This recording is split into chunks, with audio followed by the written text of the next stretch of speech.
A Renata perguntou aqui o que esses coaches de igreja aí falam sobre o livre-arbítrio e qual a posição de vocês sobre o livre-arbítrio. Que pergunta legal.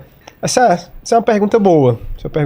Uma religião que apresenta um tipo muito específico de autodeterminação em direção à vitória é uma questão realmente bem relacionada com o tema. Lance de riscar, né? O livre-arbítrio ele é um tema muito debatido na igreja. Porque nós temos a realidade de Deus é soberano. E nós cremos que Deus decreta as coisas que acontecem. E aí começa o debate, né? Como esse decreto, e ele pode decretar, mas nós podemos fazer o contrário ou não, nós estamos lá sempre agindo debaixo da vontade de Deus. Há esse tipo de termo que a gente chama de antinomia, que é quando duas coisas parecem ser antagônicas uma à outra, né? Por exemplo, nós cremos aqui, acho que todos nós vamos concordar, de que ao mesmo tempo que Deus é soberano, e ao mesmo tempo que ele decreta realmente as coisas, e a vida está no controle de Deus, tudo que acontece, né? Ao mesmo tempo as nossas decisões são de responsabilidade nossa, são livres nossas, né? Eu tô aqui porque eu vim pra cá. Guilherme veio dirigindo e ele dobrou pra esquerda, ele dobrou pra direita, ele acelerou o carro, nós estamos aqui, nós viemos de Fortaleza. Tudo isso decisão nossa, só que nós também cremos que tudo isso está debaixo da vontade soberana de Deus. Então, ao mesmo eu não tenho problema com o termo livre-arbítrio, né? E nós temos a liberdade de agir, só que eu preciso adicionar aqui a questão do pecado. E aí o pecado é onde esse debate entra, de que o pecado ele nos aprisiona. Então, por exemplo, eu não tenho hoje a liberdade de ser completamente santo.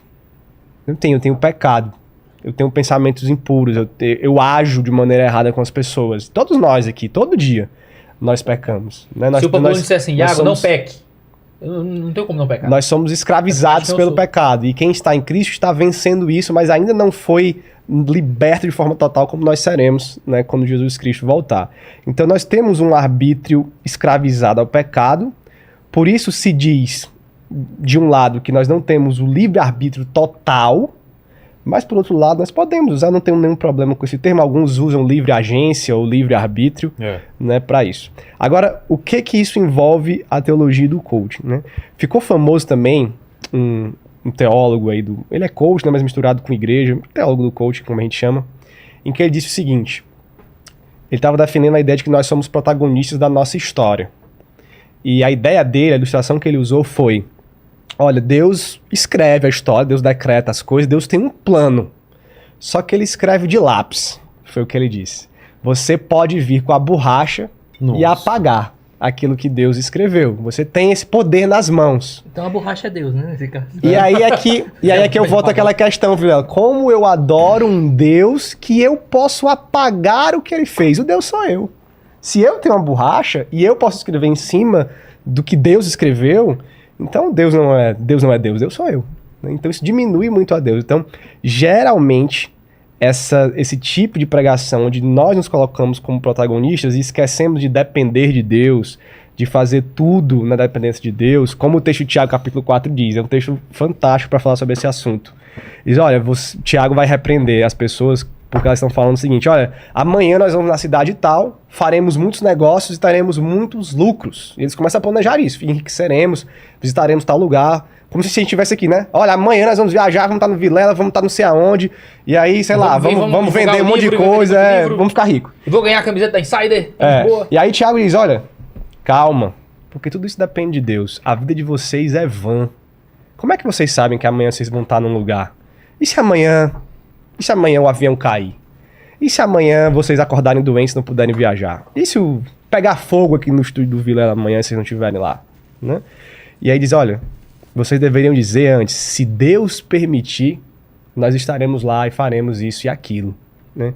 Então, nós não temos essa borracha que apaga os planos de Deus. Nós somos livres para agir, mas nós somos livres para agir dentro dessa visão que o Tiago traz de, se Deus permitir, e se a vontade dele estiver nos conduzindo, nós faremos isso.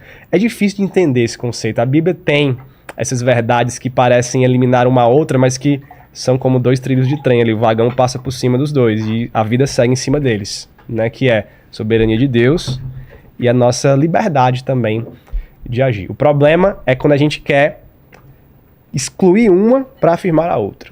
Né? Como, se eu sou livre, então Deus não pode ser soberano. Ou se Deus é soberano, eu não sou livre.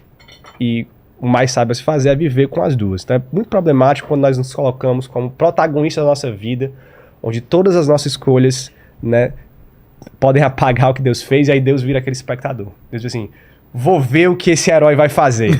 Esse aqui é meu campeão, vai fera, vai lá, vai com tudo, vai que eu tô vendo aqui, o que tu fizer tá massa, e vai, que a vida é tua, eu tô só assistindo, o que tu quiser, eu fiz um plano aqui, mas não sei nem se é o melhor, né, mas vai aí, vai na fé, aprende aí, muda a tua vida, que eu vou te aplaudir.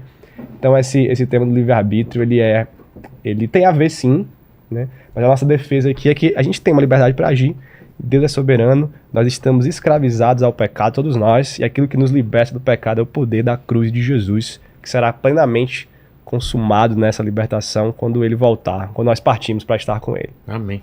Bonito. Fala, Paquito.